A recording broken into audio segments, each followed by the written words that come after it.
This is it, the last stroke of the last hole on your meteoric rise to the top of the golf world. All that separates you from fame, fortune, and eternal golf glory is a few meters of grass. You ready yourself for the swing and... Whoops, looks like you died due to a seemingly arbitrary bolt of lightning. Too bad, bud. It was a good run. But what's this? Death is not the end? Metaphysical and thantological angst aside, this is your second chance. If you could escape golf purgatory, you could live again. Maybe you could even finish that golf game and sit at the top of your sport as a living legend. Salvation is just on the other side of some dead people and 18 holes of mind-bending greens. This is the premise of Chuhai Games' new release, Curse to Golf, a roguelike /platformer /golf game. To put the end at the beginning here, for folks that want the verdict without even the faintest of spoilers, and honestly, the whole video is going to be pretty light on spoilers. I'm vague to avoid ruining the experience for you because, honestly, the experience is worth having. Anyway, I really like Curse to Golf. The sprite work is expressive, the music is banging, and the gameplay is challenging but rewarding. Though I already knew all that after playing the fairly extensive demo that is available on Steam. You should go give it a try. It includes the first 5 holes and the first boss fight of the 18-hole course.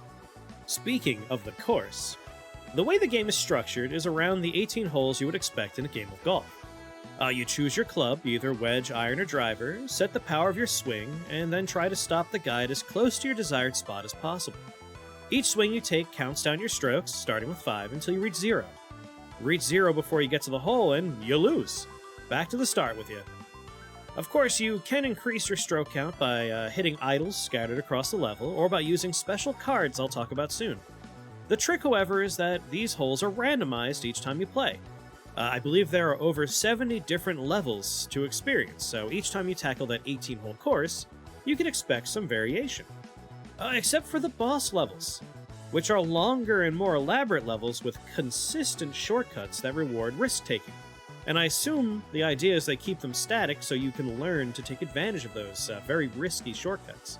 Pulling off those tricky shots to shave yards off the hole is made a tad bit easier thanks to ace cards. Ace cards allow you to alter your ball in various ways, removing or adding bounce, letting you change direction in midair, or even lighting your ball on fire to eliminate various obstacles.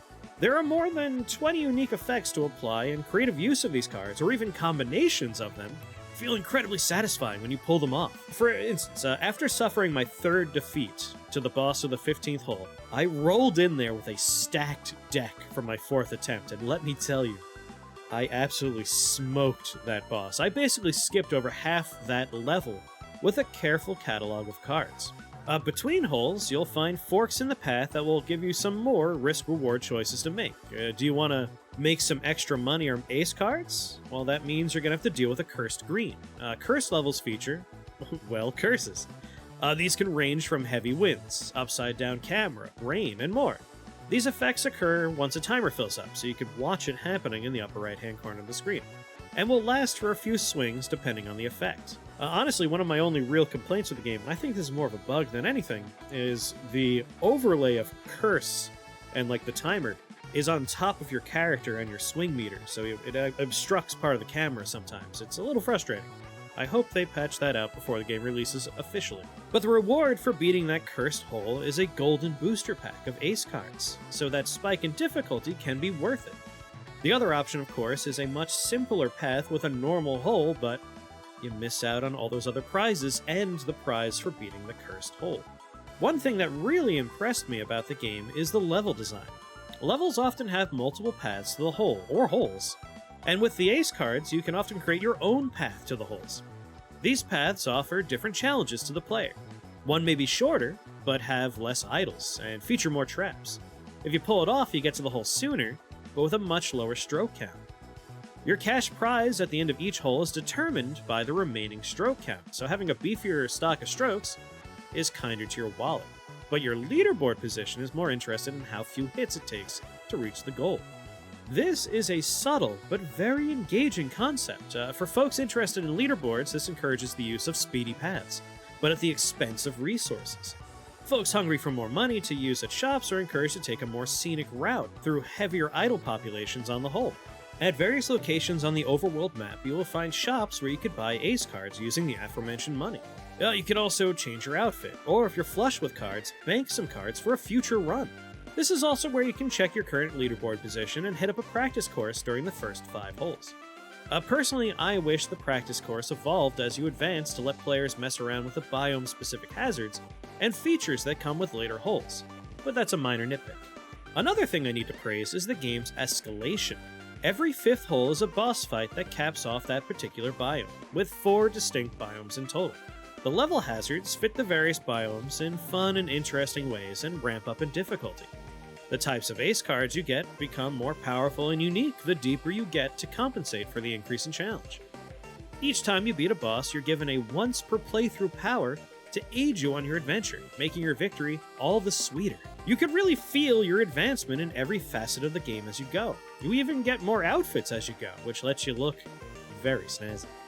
It's not the biggest game. The 4 biomes are constant. The 3 bosses always play mostly the same, though again, your approach to these courses may vary.